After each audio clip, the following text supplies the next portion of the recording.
Hi, I'm Mary Beth. And I'm Julieanne. Today we're going to talk about a feeding conference that we both went to recently called Happy Mealtimes, Happy Kids. And the conference focused on how to feed your child without stressing yourself out and without stressing your kids out. So Mary Beth, what are some things that you took away from the conference that you thought were really important? Well, the first thing that I took away from it for parents is to start out with achievable goals. So start out with something that you know your child is going to be able to do so that you can build from there and you build their confidence without all the frustration that goes along with trying to get them to do something. Yeah, that makes a lot of sense. Start where the kid is at instead of trying to push them too hard. Because when you push them too hard, then, they're not going to want to do anything. They're just going to, get overwhelmed and be done with it. So if it's just kissing an object that they don't like, then get them to kiss the pea rather than eat it. So, yeah, that totally makes sense. The next thing she talked about was when you're trying to get a child to take those small steps and how to reward them to get them to want to do more. So the next thing she talked about was once you have figured out where your child is and what is an achievable goal, then to reward them with something that's really fun and something she stresses to be as fun as the toy that you're using. So some of the examples might be every time they kiss the spoon or every time they lick the spoon, to give them a ball and let them throw it and be as exciting as the ball that they're throwing. Yeah, because you want to keep it a fun environment. You don't want, the stress of you trying to feed your child, overpower them. You don't want them to know that you're stressed out. You want feeding to be fun. So make it fun, play, and enjoy it just as the kid does. Mm-hmm. And all of these techniques transfer over as the child learns more and more. You can kind of take back how many rewards you're having to do. And eventually, the child is going to just learn to enjoy eating without even knowing that that's what they're doing. Yeah, which is really great. And I think it'll be really helpful for parents and some therapists to, know to start where the kid's at, give them those rewards, and before they know it, instead of just kissing the spoon, they're eating food off of it. Mm-hmm. It's really great. Mm-hmm. The last thing that I really thought was interesting about the conference was she talked about how to adapt food for children to be able to eat things that they aren't able to eat. And I know that some of the concerns are whether we want them eating things that they are not ready to eat. But what a situation we might want to use something like that in is to build their confidence.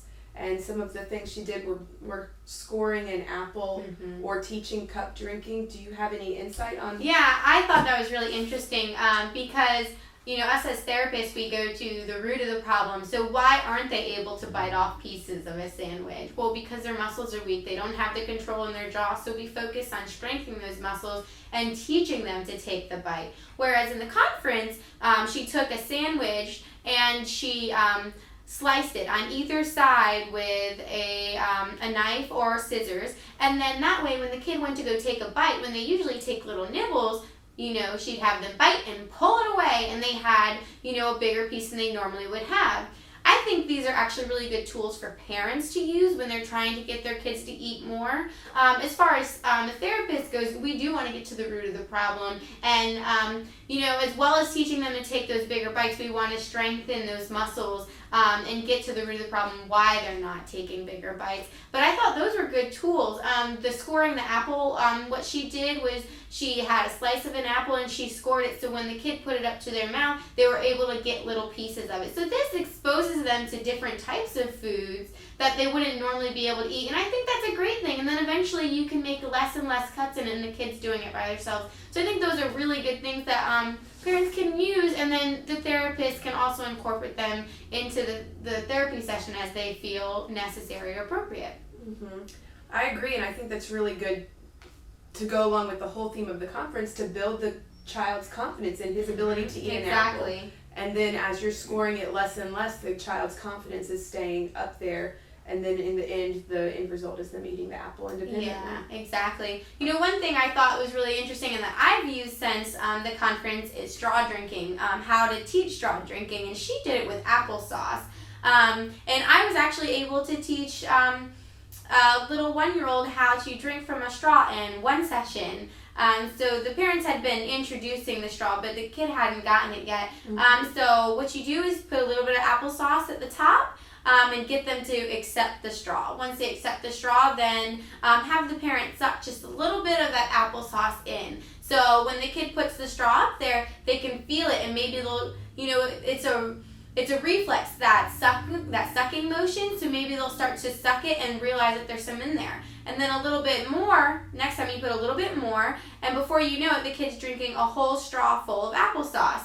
Once they're able to do a whole straw, you put the straw into a little cup of applesauce and encourage them to drink the applesauce. Once they're able to do that, then you can put a little bit of liquid in the applesauce to make it a little less thick, because you don't want to go straight to liquid once they're used to drinking the applesauce. You go from applesauce to some water or apple juice, and they suck up like they were sucking really hard with the applesauce, and they get shocked.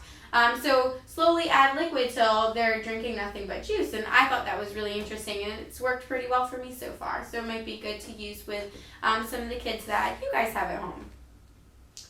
I definitely agree. That was a great tip. Yeah.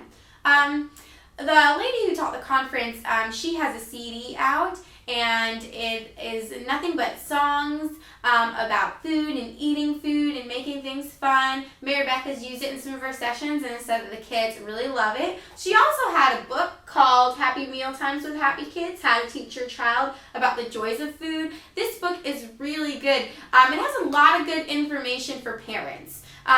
Things that us as therapists we know, and it's hard to give to the parent every time we're there, all the information we know. And it's very easy to read. And it has, at the end of each chapter, these things, to remember about each chapter. Drinking from a straw creates stronger oral musculature and improves stability during movement of the lips, tongue, and jaw. Strength and stability in these structures are essential for eating solids and for talking. So it has these key points that you need to take out of each chapter, and it's really interesting. It also talks about how to make mealtimes fun and some good activities you can do with your kids. Right, we hope you enjoyed the podcast. If you have more information, you can call us at Therapy Playground. Until then, thanks for watching. Bye.